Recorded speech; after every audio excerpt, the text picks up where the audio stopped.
I am Anti Simulacrum, the Principality of New Antioch. From the official and true annals of the church history as told by Melchior Gassel, 1910 AD, New Antioch. For 300 years, the Principality of New Antioch has stood defiantly as a focal point of the church and the faithful, at the very edge of the shadow cast by the gate of hell. It is the home of all our hopes, the bulwark against heretic forces, and the first line of defense against the devil's might. Should New Antioch fall, all the Levant will be lost. War has never left this corner of the world. The ancient city of Antioch was destroyed by a mysterious demonic weapon in the year 1545, but the faithful never gave up their positions in the ruins. Despite the lethal demonic essence emanating from the crater that was left behind, the garrison held on, even as mighty Constantinople fell to the legions of Chimaris, Marquis of Hell. Before it was destroyed, the city of Antioch was always the first line of defense to be put to test.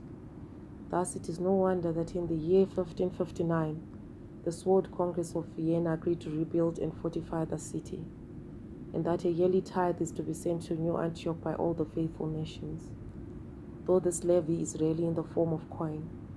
Instead, endless supply trains of foodstuffs, tools, ammunition, weaponry, machinery, and skilled workers and engineers come from across Europa and the Mediterranean Sea, as well as the African dominions.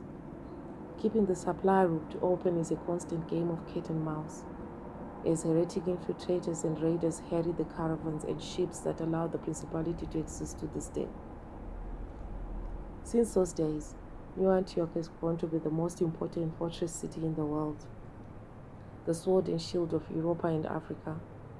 All the princes of the church and heads of the various states and dominions who oppose hell understand that it is better to fight their battles against heretics away from their heartlands. To this day, New Antioch has withstood 8 great sieges, and its famed walls, with their 77 mighty towers, have never been breached. This is partly due to the hundreds of anchorites, metallic battle shrines with the devoted entombed within them, that are embedded in the walls, keeping a vigilant watch day and night.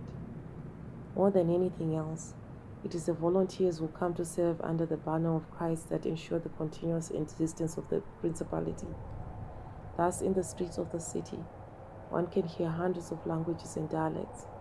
One might observe the hussars of the Polish-Lithuanian Commonwealth, brushing shoulders with the last remnants of the Varangian Guard, or hear the street sermons of the preacher from Aire, extolling the soldiery of Ethiopia to lay down their lives for the cause. Perhaps they might even witness the church engineers' procession, taking their latest invention to the tested in the front lines.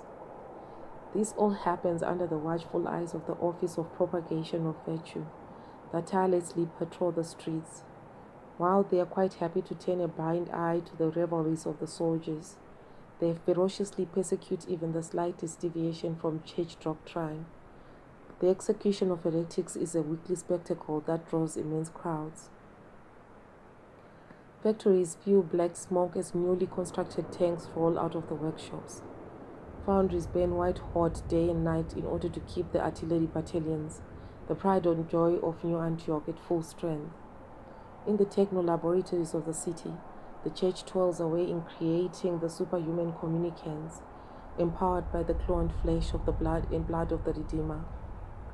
Thousands of workers give their lives in horrific accidents and overwork each year, and great statues celebrating their sacrifices stand around the city. Despite all these preparations, it is a grim reality that New Antioch could never withstand the full onslaught of the combined heretic forces. It is only thanks to the ferocious and bloody internal conflict amongst the devils that has allowed the principality to stand to this day. The archdevils and princes of hell bicker and plot against each other, and only rarely does one of them gain supremacy for long enough to mount a full-scale invasion. Even though the war has raged for centuries, with decades of nervous lull between great battles, the rulers of hell are immortal, and to them the war has barely even started. They are beings that have existed before there was time, and wish to savor the agony of the mortals who die in their millions. And thus the great war rages on. sometimes with long years of silence followed by sudden ferocious assaults. As the nominal supreme commander of all the faithful armed forces, the Duke of New Antioch is a title of unrivaled prestige and honor. But despite swearing fealty to the Duke, in reality, troops who come to do battle against hell from all across Christendom operate in units of their own, taking commands from their own leaders. It is worth noting that some of the soldiers renounce their citizenship and take up the cross and come to serve under the Duke Constantine alone. Thus, the standing army of the Principality is the greatest single fighting force the faithful can muster, and those who serve on the walls of the Home of Hopes are rightfully proud of their livery. Thank you very much for listening in. We hope to see you again next time. I am Anti Simulacrum.